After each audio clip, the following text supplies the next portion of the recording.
Meus irmãos, minhas irmãs, sejam muito bem-vindos em mais um vídeo do meu canal. E no vídeo de hoje eu venho trazendo novidades, tá?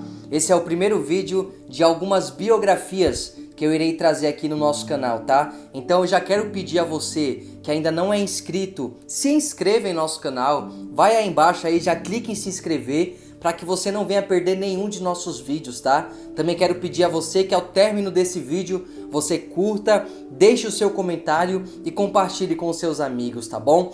No vídeo de hoje eu já quero começar falando sobre um grande homem de Deus, um grande líder utilizado por Deus para revolucionar a vida de muitas pessoas. Nós iremos falar hoje sobre Jerônimo Savonarola, um grande homem precursor da Reforma Protestante. Jerônimo Savonarola era o terceiro filho de 7 da família.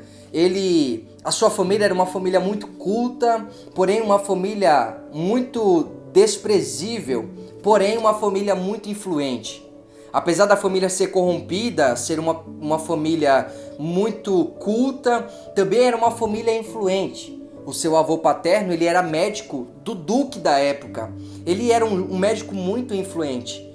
Os seus pais, os pais de Jerônimo, eles pretendiam que o seu filho seguisse os mesmos caminhos do seu avô e que futuramente Jerônimo se tornasse o médico do duque no lugar de seu avô.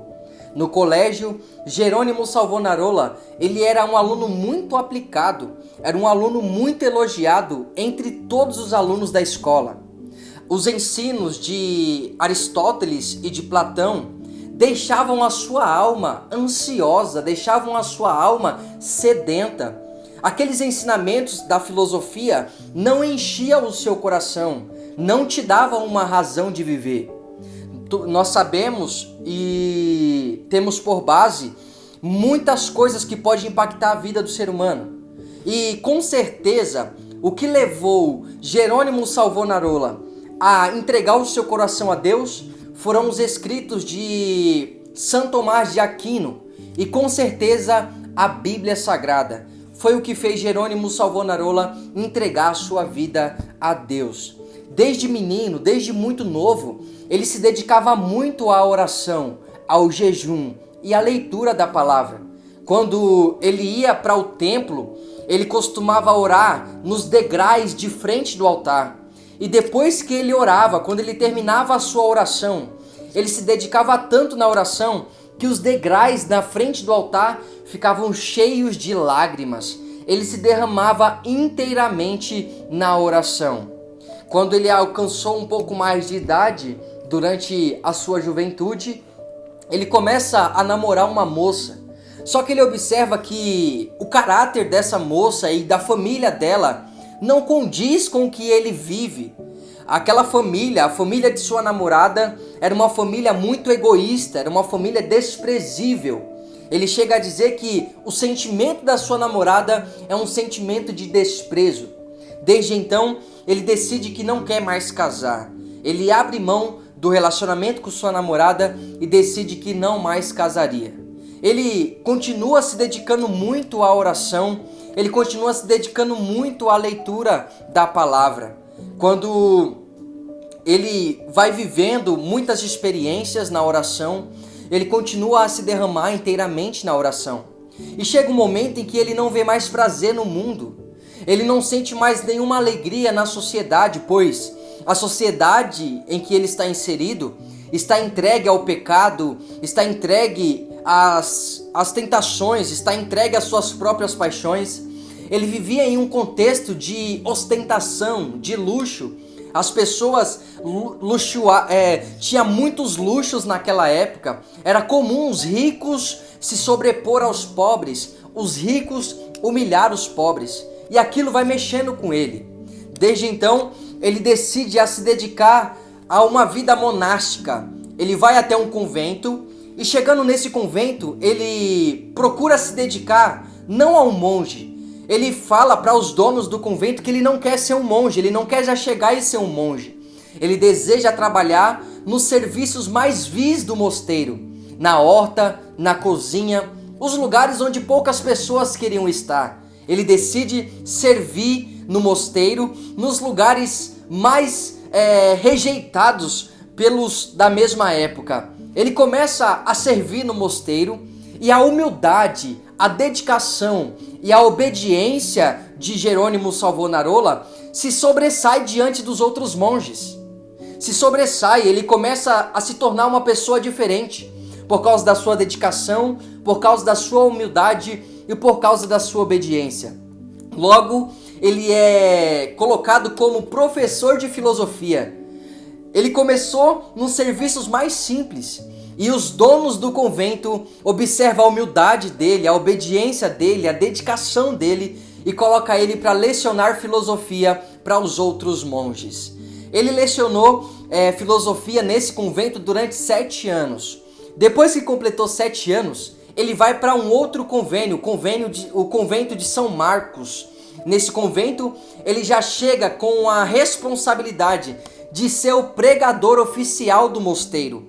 Todas as vezes que tinha qualquer reunião, ele era o pregador principal. Ele tinha a principal responsabilidade de pregar nas reuniões. E Jerônimo, ele se dedicava muito à oração, ele se dedicava muito ao jejum e à leitura da palavra. Deus começa a dar algumas visões a Jerônimo Savonarola. A intimidade dele com Deus vai crescendo ainda mais. À medida que ele vai orando, a sua fé vai crescendo ainda mais. E Deus começa a mostrar algumas coisas para ele através de algumas visões. Estava acontecendo uma feira na época e ele vai até essa feira. E quando ele está caminhando pelas ruas, ele subitamente recebe uma visão de Deus. Ele olha para o céu e ele vê os céus abertos em uma visão. E nessa visão, ele começa a ver as calamidades que haveriam de cair sobre aquela cidade, sobre a igreja daquela época. Ele começa a observar as calamidades e enquanto ele está tendo aquela visão, uma voz brada no ouvido dele, vinda dessa visão: Jerônimo, pregue essas palavras à igreja. Isso que você está vendo, você deve pregar para a igreja. E Jerônimo logo, ele percebe que era Deus falando com ele, que era Deus mandando que ele pregasse aquela revelação à igreja. Jerônimo, como eu já falei, ele se dedicava muito à oração. E durante as suas pregações, ele trovejava durante o sermão. Ele pregava com tanta ousadia, com tanta autoridade, que era muito comum as pessoas saírem atordoadas dos cultos. Ele pregava com tanta ousadia, com tanta força, com tanto poder do Espírito Santo, que era muito comum, tanto homens quanto as mulheres, pessoas pobres, pessoas ricas, de todas as idades, caírem no choro enquanto ele pregava. Enquanto ele estava pregando com muito poder, com muita autoridade, as pessoas choravam de forma muito comovente, de forma muito enérgica. As pessoas caíam no choro diante do seu sermão. De fato, Jerônimo tinha algo de Deus. Ele recebera um dom de Deus. Ele pregava com muita força e com muita ousadia. Logo, as pessoas mais cultas, as pessoas da alta corte, as pessoas mais influentes da época começaram a querer ouvir os sermões de Jerônimo Savonarola. Logo, ele é designado a pregar na grande catedral do Omo, um lugar muito grande, um lugar muito conhecido na capital de Florença. Ele é levado lá e começa a pregar às pessoas da alta corte. E muitas pessoas passaram a se converter, muitas pessoas passaram a deixar as suas antigas práticas, deixar os seus livros imundos, os seus livros de conteúdos profanos, para ler os sermões de Jerônimo Savonarola. E nessa mesma época, o regente de Florença, o Lorenzo, era o que comandava a cidade de Florença. Por muitas vezes ele vai até Jerônimo Savonarola para impedir que Jerônimo pregue a palavra de Deus. Ele tenta por meio de bajulação, por meio de convites, por meio de suborno, até por ameaças. Ele ameaça Jerônimo para que pare de pregar aqueles sermões, porque Jerônimo, além de pregar contra a igreja, ele pregava contra o regente de Florença, por causa dos pecados que ele cometia. Logo, depois de várias tentativas de fazer com que Jerônimo parasse de pregar a palavra, Lorenzo ele contrata um falso pregador para pregar contra Jerônimo. Esse falso pregador, por nome de Frei Mariano, ele, em um de seus sermões, ele começa a pregar contra Jerônimo Savonarola. E as pessoas não conseguem entender e rejeitam a sua palavra por causa da sua eloquência e da sua astúcia. As pessoas não recebem aquela palavra. Logo, a vida de Jerônimo Savonarola não é influenciada por causa desse falso pregador. Porém, na mesma época em que Lorenzo contrata esse homem para pregar contra Jerônimo, Jerônimo ele profetiza que o rei de Nápoles, que o regente de Florença, que é Lorenzo, e o papa da época morreria dentro de um ano.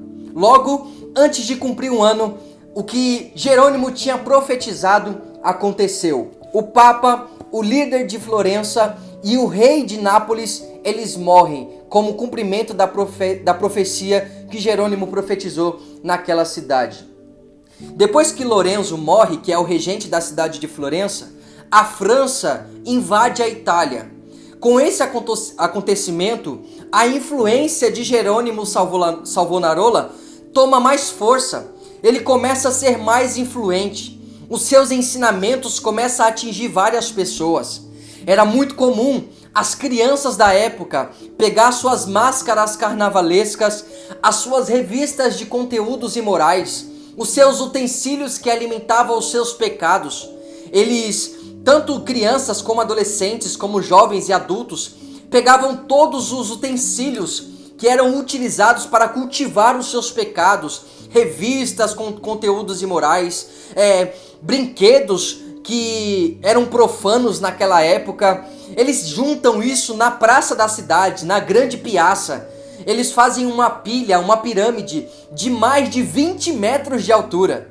Eles constroem essa pilha cheio de conteúdos imorais. E eles ateiam fogo, eles fazem uma grande fogueira, uma pilha, uma pirâmide de mais de 20 metros, cheio de coisas que faziam aquelas pessoas pecar. Enquanto a fogueira está queimando, ardendo em chamas, os sinos da cidade, os sinos da catedral, eles tocam veementemente, anunciando uma grande vitória. Enquanto a fogueira está queimando e os sinos estão tocando, toda a população de Florença começa a cantar hinos a Deus, começa a glorificar a Deus. Com certeza, aquela cidade foi tomada por um grande temor. À medida que Jerônimo Savonarola pregava, as pessoas caíam em um grande temor e muitas pessoas eram transformadas. Porém, o sucesso do pregador, o sucesso de Jerônimo Savonarola não durou muito tempo. Infelizmente, não durou muito tempo.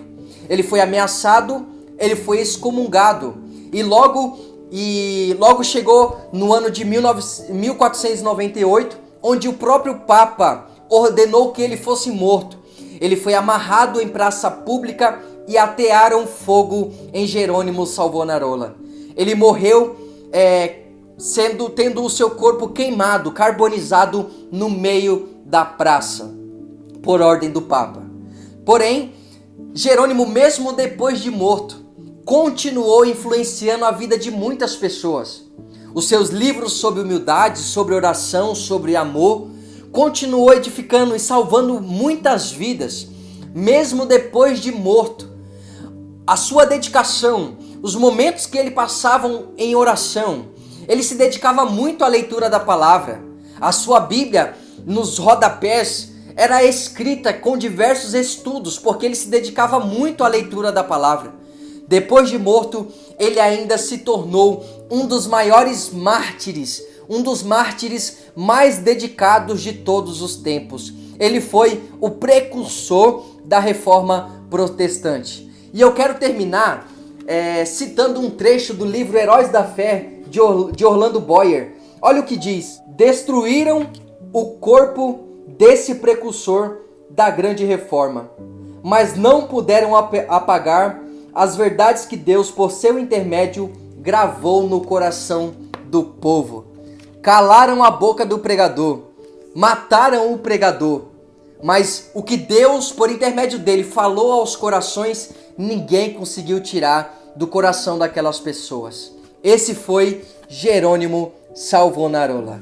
Se inscreva em nosso canal, compartilha, curta, comenta esse vídeo e aguarde. Nós traremos aqui mais biografias de homens assim como esses que revolucionaram as suas cidades e até mesmo outros países. Que Deus abençoe a sua vida em nome de Jesus. Fique com Deus.